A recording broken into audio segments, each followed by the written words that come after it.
जन जागरण अभियान कार्यक्रम आरंभ है। आमर प्रिय नेता माननीय श्री नवीन पट्टनायक जी ये कार्यक्रम को आज आरंभ कले। गोटे वर्ष आमे अपेक्षा कलु कि गोटे वर्ष आमे अपेक्षा करितिलु गोटे नुआ सरकार लोकंक पई कोन करिवे, किंतु गोटे वर्ष भितर संपूर्ण भाव में विफल।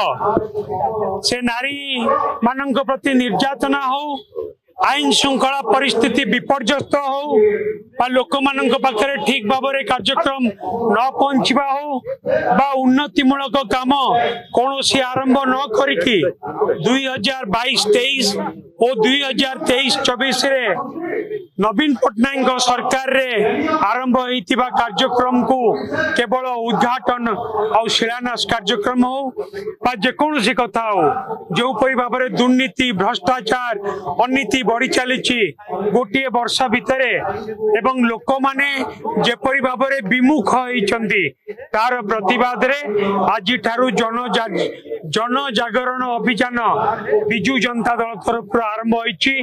आमे गाँ को जीवु, लोकंक पाखक जीवु, लोकंक सचेतन करेबु, ए कथा को लेकिन लोकंक पाखरे पहुंचेबु।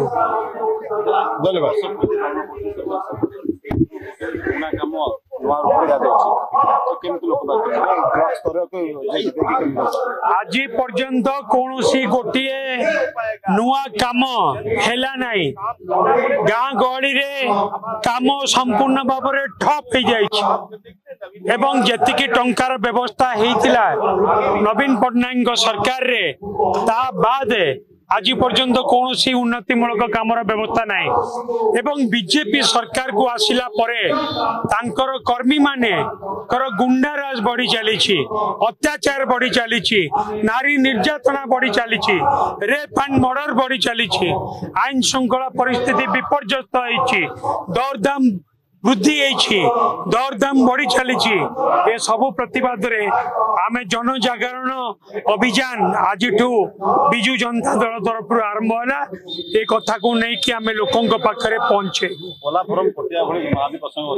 अनेक प्रसंग अच्छी, पोलाभरम अच्छी, कोटिया अच्छी एवं अनेक प्रसंग अच्छी, से महानदी इश्यू अच्छी, सबू कथा आज डबल इंजिन सरकार रे जहाँ समाधान हो पारिबा कथा ताकू करा जाऊ नाही।